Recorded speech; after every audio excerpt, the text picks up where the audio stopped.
장 1절부터 11절 같이 읽습니다. 시작. 지혜로운 아들은 아비를 기쁘게 하거니와 미련한 아들은 어미의 근심이니라. 그리의 재물은 무익하여도 공의는 죽음에서 건지느니라. 여호와께서 의인의 영혼은 줄이지 않게 하시나 악인의 소유가 물리치시느니라. 손을 게으르게 놀리는 자는 가난하게 되고 손이 부지런한 자는 부하게 되느니라. 여름에 거두는 자는 지혜로운 아들이나 추수때에 자는 자는 부끄러움을 끼치는 아들이니라.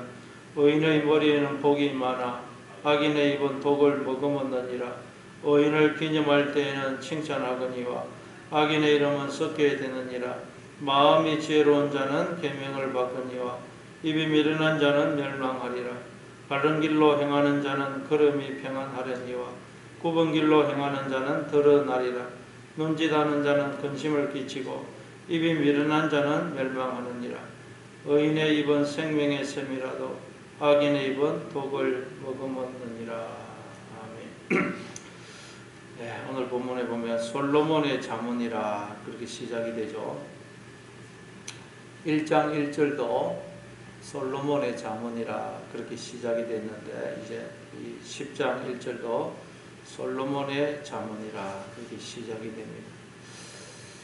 네, 1장부터 9장까지에서는 그래서 이제 아버지가 아들한테 이야기하는 형식으로 대화 형식으로 이야기가 진행이 됐는데 이제 이 10장부터 22장 16절까지 더 나아가서는 24장까지는 별 내용상 연관이 없어 보이는 그런 구절들이 쭉 이어집니다. 그리고 이제 25장부터 29장까지는 역시 솔로몬의 잠언인데 이스기야의 신하들이 편집을 한 것이죠. 자, 이제 솔로몬의 잠언입니다. 그런데 신약에 오니까 예수님도 천국을 비유로 설명하시죠. 이 잠언이라는 말이 히브리어로 마살인데 비유라는 뜻이라 그랬죠. 비유. 솔로몬의 비유라는 말이에요. 자, 그런데 예수님도 신약에 오니까 천국을 비유로 설명을 하세요. 그래서 제자들이 왜 예수님 천국을 직접 설명을 하시지 않고 비유로 설명하십니까? 그러니까 마태복음 13장 13절에 보니까 예수님이 너희가 들어도 듣지 못하고 보아도 보지 못하고 깨닫지 못하기 때문이다. 그리고 우리가 깨닫지를 못하기 때문에 하나님께서 예수님께서 비유로 천국을 설명하신다. 즉 이 아래 세상의 일들 우리의 인생을 통해서 천국을 설명하신다. 그런 점에서 여러분 우리의 인생도 비유가 되어야 됩니다. 비유. 우리의 인생도 이 아래 모든 우리의 인생도 그걸 통해서 하나님 나라를 발견하고 하나님 나라를 알아가는 비유가 되어야 됩니다. 비유. 그래서 이 솔로몬의 잠언이라 이 말이 이제 우리의 말로 바뀌어서 누구누구의 잠언이라. 우리도 다 인생을 통해서 깨달은 하나님 나라를 이렇게 기록을 해야 돼요. 그래서 솔로몬의 잠언이라 여기에다가 여러분의 이름을 넣어야 돼요. 아, 나도 인생을 통해서 이렇게 깨달았습니다. 이렇게 되어야 됩니다. 자, 그러면 솔로몬이 인생을 통해서 깨달은 하나님 나라는 어떤 것일까요? 한번 보겠습니다. 1절에 보니까 지혜로운 아들은 아비를 기쁘게 하거니와 미련한 아들은 어미의 근심이니라. 예, 지혜로운 아들은 부모를 기쁘게 하지만 미련한 아들은 부모의 근심거리라는 것입니다. 그렇죠. 육신적으로도 그렇습니다. 지혜로운 아들은 부모의 기쁨이고 자랑이지만 미련한 아들은 부모의 근심거리가 됩니다. 영적으로도 마찬가지라는 거예요. 영적으로. 그럼 영적으로 지혜로운 아들은 어떤 아들이겠어요? 바로 하나님이 어떤 분이신지를 알아서 그 하나님을 그대로 본받은 자. 그래서 하나님 아버지처럼 생각하고 하나님 아버지처럼 말하고 하나님 아버지처럼 행동하는 사람, 그 사람이 지혜로운 아들이라는 거예요. 그럼 미련한 미련한 아들은 어떤 아들이겠어요? 하나님의 아들이지만 전혀 하나님 아버지를 닮지 않은 사람. 하나님의 아들답게 생각하지도 않고 말을 하지도 않고 행동하지도 않는 사람. 그런 사람을 볼 때 하나님은 근심하신다는 거예요. 솔로몬은 이걸 깨달았어요. 근데 여러분, 솔로몬, 이 잠언서를 쓴 솔로몬은 어떻죠? 열왕기상 그 4장에 보니까 솔로몬은 잠언을 3,000개를 썼다 그러죠. 그런데 그렇게 잠언을 많이 쓰고 오늘도 이 잠언서를 쓴 그 솔로몬은 말년이 어떻게 됩니까? 말년이 전혀 아름답지가 못해요. 하나님의 아들답게 그렇게 살지를 못했어요. 수많은 그 아내를 두었다가 우상을 섬기고 말년이 비참해지죠. 그러면 여러분, 우리는 이 솔로몬을 보면서 참, 신앙생활을 아무리 오래 한다고 하더라도 또 아무리 목사, 장로라 하더라도 말년이 추해질 수 있다는 걸 알아야 됩니다. 왜냐하면 원래 우리는 지혜롭지 못하고 어리석은 자거든요. 그래서 우리는 이 사실을 기억하고 늘 힘써 하나님을 알고 하나님을 닮아가려고 애를 써야 되는 것입니다. 안 그러면 우리는 본질적으로 우리는 미련한 자이기 때문에 말년이 늙어갈수록 잘못하면 추해질 수가 있다는 거예요. 그래서 늘 하나님을 알고 하나님을 닮아가려고 애를 써야 됩니다. 그 2절에 보니까 불의의 재물은 무익하여도 공의는 죽음에서 건지느니라. 불의의 재물이란 부정한 방법으로 모은 재물을 가리키죠. 그건 별로 도움이 안 된다. 무익하다는 거예요. 영적으로도 마찬가지라. 영적으로. 그럼 영적으로 불의한 재물은 어떤 재물이겠어요? 영적으로 불의한 재물. 내가 주인이 되면 내게 주어진 모든 것은 불의의 재물이 됩니다. 왜냐하면 원래 내 것은 아무것도 없는데 내가 주인이 되면 그건 다 하나님의 것을 도둑질한 것이 되거든요. 그러니까 여러분, 내 것은 원래 아무것도 없다는 걸 우리가 늘 기억해야 돼요. 근데 내 것이라고 생각하면 내가 나의 주인이 되어버리면 내 생명도 건강도 지혜, 은사, 재능, 종기, 영광, 힘, 능력, 내 자녀, 물질 모든 것이 불의의 재물이 되어버린다. 그러면 그건 나를 전혀 죽음에서 건지지 못하고 나에게 풍성한 생명과 기쁨을 주는 데 도움이 안 된다는 거예요. 그럼 자녀도 내 소유라고 생각하면 안 됩니다. 내 자녀이기 이전에 하나님의 자녀다 하는 걸 생각해요. 아내를 볼 때도 내 아내이기 이전에 하나님의 딸이다 하는 걸 기억해요. 내게 주어진 모든 것이 마찬가지예요. 내 것이 아니고 하나님의 것이다. 물질도 내 것이 아니고 하나님의 것이라 생각해요. 그리고 공의, 그게 불의의 재물이고, 공의라는 것은 여기 정확하게 번역을 하려면 공의의 재물 이렇게 번역을 해야 되겠죠. 공의의 재물은 죽음에서 건지느니라. 공의의 재물은 하나님의 것이다 생각할 때, 하나님이 나의 주인이 될 때 내게 주어진 모든 것은 공의의 재물이 되는 것입니다. 그러면 그 모든 것들이 나를 죽음에서 건지게 된다. 또 3절에 보니까 여호와께서 의인의 영혼은 줄이지 않게 하시나 악인의 소욕은 물리치신다. 솔로몬이 또 깨달은 것은 하나님께서 의인의 영혼은 줄이지 않게 하시지만 악인의 소욕은 물리치신다. 그럼 받아들이지 않는다. 제거하신다. 악인의 소욕. 그런데 여러분, 우리에게도 악인의 소욕이 있을 때가 많죠.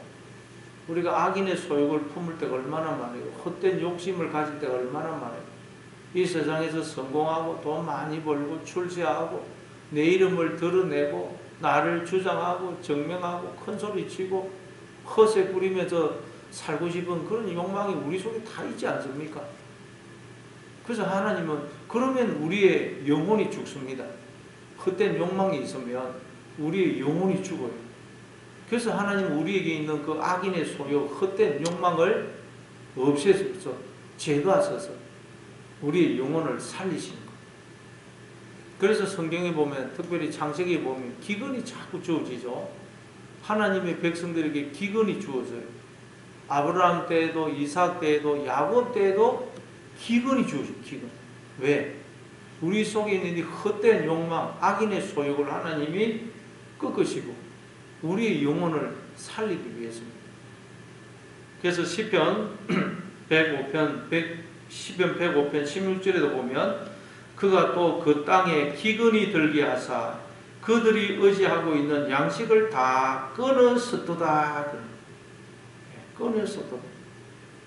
기근을 보내가지고 그들이 의지하던 양식을 끊어버리더라. 이거 바로 하나님이 성도에게, 우리에게 있는 그 악인의 소욕을 물리치시는 걸 말해요. 그러면 하나님이 보내신 기근은 뭘까요? 그걸 이제 뒤에서 설명하는 거예요. 시편 그게 105편 17절 이하에 보면, 105편 17절 이하에 보면 그가 한 사람을 앞서 보내셨으며 요셉이 종으로 팔렸도다. 그의 발은 착고를 차고 그의 몸은 쇠사슬에 매였더니 곧 여호와의 말씀이 응할 때까지라. 그의 말씀이 그를 단련하였도다. 자, 그러니까 하나님께서 기근을 보내어서 악인의 소욕, 헛된 욕망을 끊을 수 있는데 그게 뭐냐? 요셉을 애굽의 노예로 팔려가게 하시고 또 억울하게 누명을 쓰고 감옥에 갇히게 하신 것. 그게 하나님께서 요셉에게 기근을 보내어서 요셉에게 있는 악인의 소욕을 끊으시고 그의 영혼을 살리셨다. 네, 여러분, 그러니까 우리에게도 하나님이 우리에게 있는 악인의 소욕, 헛된 욕망을 끊으시기 위해서 기근을 보내신다. 기근. 경제적으로 어려움을 당하기도 하시고, 질병에 걸리기도 하시고, 자녀가 뭐 대학에 떨어지고, 취업이 안 되고, 결혼을 못하고, 이렇게도 하시고, 뭐 가정에 여러 가지 어려움을 겪게 하신다는 거예요. 그렇게 해서 우리에게 있는 악인의 소욕, 헛된 욕망, 그걸 끊으시고, 우리의 이 영혼을 살리시고, 하나님만 의지하고, 하나님만 바라보게 하심으로 우리의 영혼을 살리시고, 우리의 영혼을 풍족히 먹이신다. 그러니까 여러분, 우리 인생에 기근이 주어지고 있다. 그래서 하나님 나에게 헛된 욕망을 지금 제거하고 계신다. 아, 하나님 내 영혼을 지금 살리고 계시구나. 내 영혼을 지금 풍성한 양식으로 먹이고 계시구나. 네, 그렇게 생각하시고 하나님은 더 바라보시는 여러분 되시기를 바랍니다. 또 4절에 보니까 손을 게으르게 놀리는 자는 가난하게 되고 손이 부지런한 자는 부하게 되느니라. 그렇죠. 이 세상에서도 부지런하고 근면한 사람은 부자가 됩니다. 부자는 안 될지라도 굶어 죽지는 않습니다. 특히 요즘은 뭐 부지런하면 할 일이 얼마나 많습니까? 예, 하나님 나라도 그렇다는 거예요. 하나님 나라. 하나님 나라도 부지런한 사람이 하나님의 부요에 참여하게 된다. 게으르면 하나님의 부요에 참여를 못합니다. 그래서 마태복음 25장에 보면 주인이 한 달란트 받은 종에게 악하고 게으른 종아 그러죠. 악하고 게으른 종아. 악하다는 것은 하지 말아야 될 걸 했다는 뜻이고, 게으르다는 말은 마땅히 해야 할 일을 하지 않았다는 거예요. 그래서 로마서 12장 11절에도 보면 부지런하여 게으르지 말고 열심을 품고 주를 섬기라. 우리는 여러분 게으르지 말고 부지런하여 열심을 품고 주를 섬겨야 돼요. 그럼 여러분 우리가 열심히 해야 될 일은 뭘까요? 열심히 해야 된다. 열심히 우리는 바로 하나님의 아들처럼 하나님의 생각을 하고 하나님의 말을 하고 하나님의 행동을 하는 것. 그게 우리가 열심히 해야 될 일이에요. 열심히. 여러분 그럼 하나님은 어떤 생각을 하겠어요? 하나님은 어떤 생각을 하겠습니까? 항상 믿음의 생각, 긍정적인 생각, 소망의 생각, 감사의 생각, 희망적인 생각, 불쌍히 여기는 생각, 이런 생각을 하지 않겠어요? 뭐 그냥 원망하고 뭐 부정적인 생각, 누구를 미워하고 뭐 이런 생각을 하겠습니까, 하나님이? 그러니까 우리는 힘써 애를 써서 이 하나님의 생각을 하려고 하고 또 하나님의 말을 하려고 하고 하나님처럼 행동하려고 애를 써야 된다는 거예요. 그럴 때 우리는 하나님의 부요에 참여하게 된다는 것입니다. 또 5절에 보니까 여름에 거두는 자는 지혜로운 아들이나 추수 때에 자는 자는 부끄러움을 끼치는 아들이니라. 여름에 거둔다. 예, 이스라엘 땅에는 또 여름에 밀과 보리를 거둬요. 여름이 추수 때입니다. 여러분 추수 때는 얼마나 중요하고 또 손이 바빠요. 그래서 이 추수 때 놀면 안 됩니다. 추수 때 열심히 움직여야 이 수확을 거두는 것입니다. 영적으로도 그렇다는 거예요. 영적으로. 근데 여러분 성경에 보니까 우리의 인생이 추수 때라 그러죠. 우리 인생은 추수 때가 따로 있는 게 아니고 우리의 인생이 계속 추수 때고 우리는 추수밭에 보냄을 받았다는 거예요. 예수님이 요한복음 4장 35절에서 너희는 넉 달이 지나야 추수할 때가 이르겠다 하지 아니하느냐. 그러나 나는 너희에게 이르노니 너희 눈을 들어 밭을 보라. 희어져 추수하게 되었도다. 네, 눈을 들어 밭을 바라는 거예요. 우리 인생에는 밭을 바라는 거예요. 그럼 희어져 추수하게 되었다는 거예요. 여러분 우리는 추수밭에 보냄을 받았어요. 우리의 인생이 추수 때입니다. 추수 때.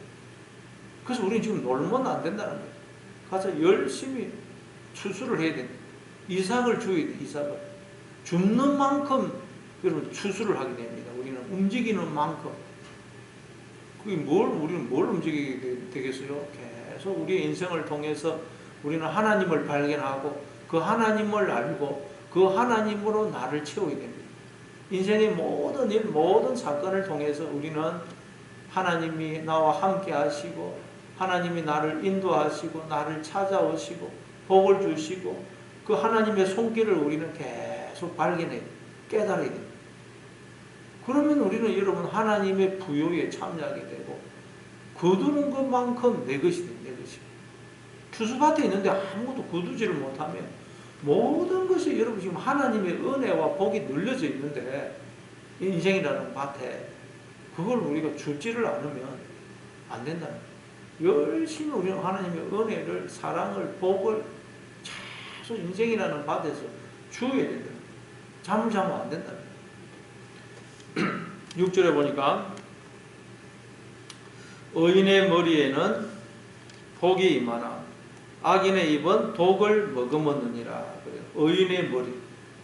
의인의 머리는 어떤 머리겠어요? 우리가 의인이 되면 우리의 머리가 의인의 머리가 되겠죠. 우리가 어떻게 하면 의인이 됩니까?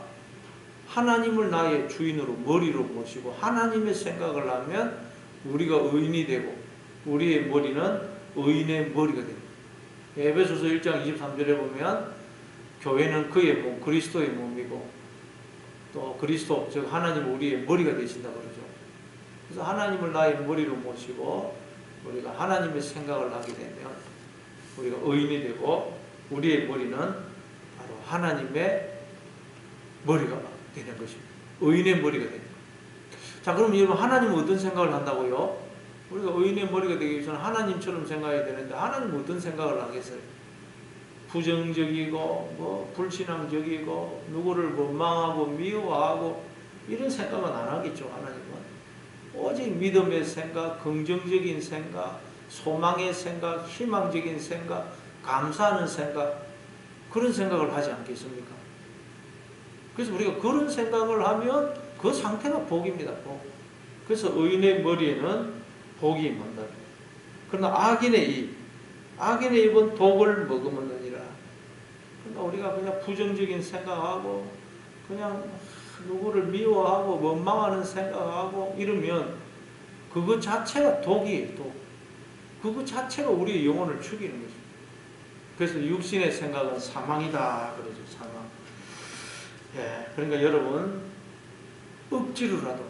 억지로라도 항상 말을 하실 때 부정적인 말을 하지 마시고 억지로라도 항상 남을 위로하고 격려하고 축복하고 축하하고 살리는 말, 긍정적인 말을 하시기 바랍니다. 안 좋은 말은 그 말 자체가 나를 죽여요. 그 말이 나오면서 내 마음에서 나오면서 나를 죽이는 거예요. 그러니까 항상 좋은 말을 해야 됩니다. 안 좋은 말은 절대 하면 그 자체가 벌써 나를 죽여요. 또 7절에 보니까 의인을 기념할 때에는 칭찬하거니와 악인의 이름은 썩게 되느니라. 의인을 기념할 때는 칭찬한다는 거예요. 여러분 성경에 보니까 우리가 그리스도의 편지고 또 하나님은 말씀을 우리 마음에다가 새긴다 그러죠. 그럼 우리가 걸어다니는 성경책이 되겠네요.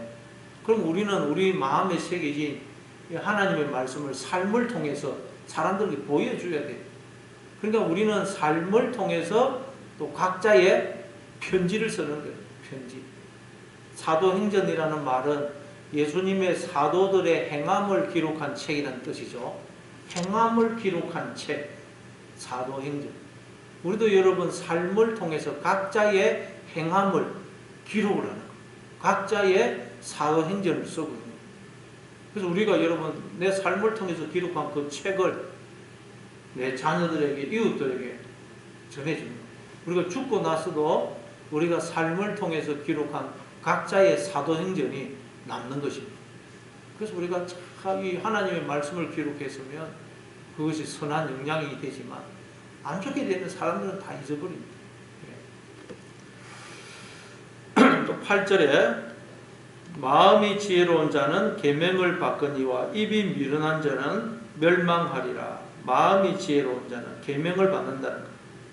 그러니까 여러분 지혜로운 자는 하나님의 말씀을 받아들이는 사람. 그래서 하나님의 생각을 하고 하나님의 말을 하고 하나님처럼 행동하는 사람, 그 사람이 지혜로운 사람이에요. 그러나 입이 미련한 자는 멸망한다. 왜? 하나님의 말씀을 받아들이지 않고 나쁜 생각을 해가지고 나쁜 생각을 토해내니까 그 영혼이 벌써 자기 스스로 그 독에 의해서 죽는 것입니다. 그리고 9절에 보니까 바른 길로 행하는 자는 걸음이 평안하려니와 굽은 길로 행하는 자는 드러나리라. 바른 길로 행하는 자는 어떤 자라고요? 하나님의 생각을 하고 하나님의 말을 하고 하나님처럼 행동하는 사람. 그러면 그 길은 걸음이 평안하다는 거예요. 왜냐하면 길이라는 것이 결국 우리의 마음이 있거든요. 마음이 우리가 하나님처럼 생각하면 우리의 마음이 여러분 길이기 때문에 우리가 평안한 삶을 살게 되는 것입니다. 10절에 보니까 눈짓하는 자는 근심을 끼치고 입이 미련한 자는 멸망하느니라. 눈짓한다. 이 말은 눈을 이렇게 실눈으로 뜨고 똑바로 안 쳐다보고 삐딱하게 쳐다보는 걸 말해요. 우리도 여러분 인생을 하나님의 시각으로 보지 않고 내 시각으로 보게 되면 하나님은 안 보이고 문제만 보여요. 문제만. 내가 처해 있는 어려운 환경 상황만 보입니다. 이스라엘 백성들처럼 광야만 보여요. 광야. 그러면 늘 두려움, 염려가 떠나지 않고 불평, 원망이 나오는 것입니다. 여러분 눈을 들어서 하나님의 시각으로 여러분의 인생을 바라보시기를 바랍니다. 그게 여러분 10절 눈짓하는 자는 근심을 끼치고 입이 미련한 자는 멸망. 그러면 자꾸 불평, 원망이 나오거든요. 왜? 하나님의 눈으로 시각으로 보지를 않았거든요. 그럼 망한다는 거예요. 그래서 이스라엘 백성들도 20세 이상은 다 광야에서 죽고 못 들어가죠. 가나안 땅. 다 망한다는 거예요. 자, 11절에 의인의 입은 생명의 샘이라도 악인의 입은 독을 머금었느니라. 의인의 입은 생명의 샘이다. 에스겔서 47장에 보면 성전 문지방에서 물이 나오죠. 그 물이 가는 곳마다 살아나요. 생명의 물이. 근데 또 요한복음 7장에서 예수님은 누구든지 목마르거든 내게로 와서 마시라. 나를 믿는 자는 그 배에서 생수의 강이 흘러나오리라. 우리의 마음에서 생수의 강이 흘러나온다는 거예요. 어떻게 하면요? 성령을 우리의 마음에 모시면, 그러니까 생수의 강은 성령님을 모신 우리의 마음에서 나온다는 거예요. 성령님을 모심으로 성전이 된 우리의 마음에서 생수의 강이 나온다는 거예요. 생수의. 그러면 거기 입을 통해서 생명수 강이 나오는 거예요. 그러니까 여러분, 그래서 사도행전 2장에 보니까 성령이 임하니까 예수님의 제자들이 성령이 말하게 하심을 따라 다른 언어로 말을 하기 시작하더라. 그렇게 이야기해요. 여러분, 오늘도 열심히 그래서 내 속에 계신 성령님이 말하게 하심을 따라 이제는 말이 달라지시면, 부정적인 말은 절대 하지 마시고 긍정적인 말, 억지로라도 긍정적인 말을 해야 돼요. 믿음의 말을 해야 되고 항상 위로하고 격려하고 축복하는 말을 하시기 바랍니다. 그럼 그 말을 내가 먼저 듣고 내가 삽니다. 그러면 우리의 입은 생명의 샘이 되는 것입니다. 그래서 오늘도 열심히, 여러분, 우리는 지금 추수밭에 보내져 있다. 온 우리의 인생이라는 밭에 지금 하나님의 은혜와 사랑과 복이라는 열매가 지금 다 널려져 있어요. 열심히 추수를 하시고 열심히 하나님의 생각을 하고 하나님의 말을 하고 하나님처럼 행동함으로 추수를 거두시는 여러분 다 되시길 바랍니다.